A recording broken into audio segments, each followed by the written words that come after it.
भैया बहनों, आज हम ब्रिटिश शासन के दौरान विदेशी व्यापार का अध्ययन करेंगे। अगर हम 1947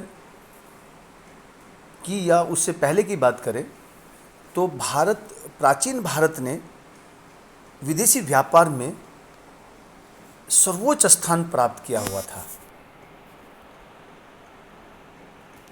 रोमन इस काल को या उस समय को भारत का स्वर्णिम युग कहा गया। स्वर्णिम युग अर्थात उस समय पर भारत का विदेशी व्यापार चरम सीमा पर था और इस व्यापार का फायदा भी भारत को ही होता था। प्राचीन भारत में भारत फिनिश गुड्स अर्थात निर्मित वस्तुओं का निर्यातक था। पूरे विश्व में भारत निर्मित वस्तु जैसे कॉटन, सिल्क, टेक्सटाइल, मसाले, कीमती पत्थर, रत्न कहते हैं जिसको, का एक्सपोर्ट करता था। परंतु बाद में जब हमारे देश पर ब्रिटेन का शासन हुआ तो ब्रिटिश सरकार ने भारत को एक कच्चे माल के निर्यातक के रूप में उभारा और निर्मित वस्तुओं के आयात के रूप में उभारा। भारत कच्चे माल का निर्यातक तथा निर्मित वस्तुओं के आयात में मुख्य भूमिका ब्रिटिश सरकार की भेदात्मक कर नीति रही है। ब्रिटिश काल के दौरान भारत का विदेशी व्यापार कैसा था उसको हम निम्नलिखित बिंदुओं के आधार पर अध्ययन करेंगे, जिसका पॉइंट नंबर 1, भारत स्वतंत्रता के समय निर्मित वस्तुओं का आयातक और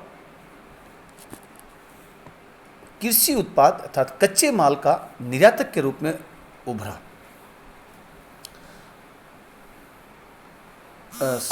शासन औपनिवेशिक शोषण में भारत कच्चे माल के रूप में, जिनको हम प्राथमिक उत्पाद या कृषि उत्पाद भी कहते हैं, के रूप में उभरा।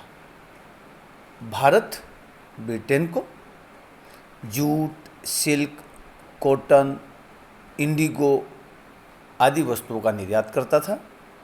वहीं दूसरी तरफ भारत निर्मित वस्तुओं का आयातक बना।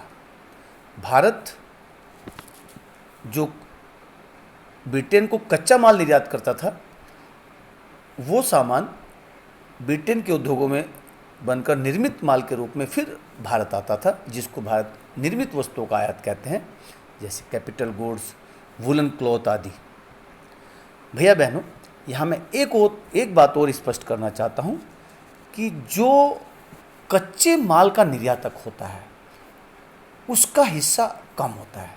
जैसे हम एक कॉटन की शर्ट पहनते हैं, कॉटन में एक शर्ट में ज़्यादा से ज़्यादा हाफ kg कॉटन यूज होता होगा या 1 kg। वही शर्ट अगर हम मार्केट में लेने जाते हैं तो हमें 500 से 1000 के रूप में या और ज़्यादा कीमत में मिलती है।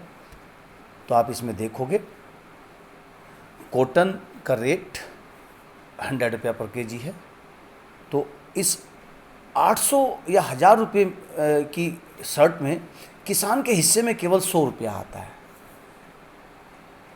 बाकी सब हिस्सा मैन्युफैक्चर करने वाला या सेल्समैन, बिक्री करने वाला ले जाता है। तो इसी तरह से देखेंगे तो जब हम कच्चा माल इंग्लैंड को निर्यात करते थे तो हमें कम प्राइस मिलता था, कम पैसा मिलता था, और वही सामान जब निर्मित होकर आता था तो हमें उसका ज़्यादा कीमत चुकाना पड़ता था। तो इस तरह से तुम देखोगे इसका भारत को नुकसान होता था। इससे दूसरा मुख्य बिंदु है भारत के विदेशी व्यापार का एकाधिकारी नियंत्रण, monopoly control of India's foreign trade. British शासन के दौरान भारत के आयात निर्यात पर ब्रिटिश सरकार का एकाधिकार था। अर्थात क्या हमें निर्यात करना है, किन वस्तुओं का निर्यात, किन वस्तुओं का आयात करना है, या किस देश को निर्यात करना है, किस देश को निर्यात नहीं करना है, ये टोटल ब्रिटिश सरकार डिसाइड करती थी कि हमें किस किस वस्तुओं का किन किन देशों को आयात निर्यात करना है। अगर हम उस समय की बात देखें तो लगभग 50% से ज़्यादा हम व्यापार ग्रेट ब्रिटेन के साथ करते थे, इंग्लैंड के साथ करते थे। इस व्यापार में ज़्यादातर कच्चे माल का निर्यात होता था, जो ब्रिटिश में जाकर के ब्रिटिश उद्योगों के लिए इनपुट साधनों का काम करता था, और वहीं पर वहाँ से जब वो कच्चा माल निर्मित बन जाता था तो उसका फिर देश को उधर से आयात होता था। तो इस तरह से तुम देखोगे आयात निर्यात के रूप में ब्रिटेन सरकार आयात के रूप में भी कमाती थी और निर्यात के रूप में भी कमाती थी। इसका तीसरा बिंदु, व्यापार में अधिक्य परंतु केवल अंग्रेजों के लाभ के लिए।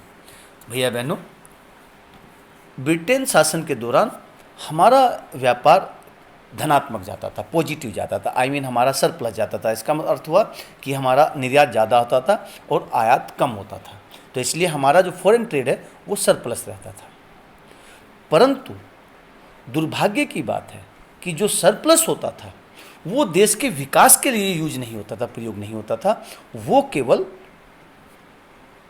ब्रिटेन के जो लोग यहाँ पर कार्य करते थे, सर्विस करते थे, या तो उनको उनका प्रशासनिक रख रखाव के लिए खर्च किया जाता था, या जो भारत की तरफ से युद्ध किया जाता, लड़ाई में पार्टिसिपेट किया जाता था, उसके पर खर्च किया जाता था। तो अल्टीमेटली तुम देखोगे जो भारत का जो सरप्लस होता था फिर दूसरे तरीके से भी वो वापस इंग्लैंड चला जाता था।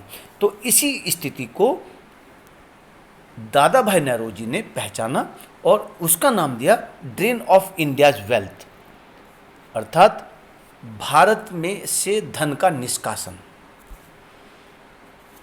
भारत का धन से निष्कासन, वेल्थ ऑफ ड्रेन भी कहते हैं इसको। कैसे? जो भारत, हम पहले तो आयात करते थे, तो हमारा आयात करने से हमारा मनी देश बाहर जाता था।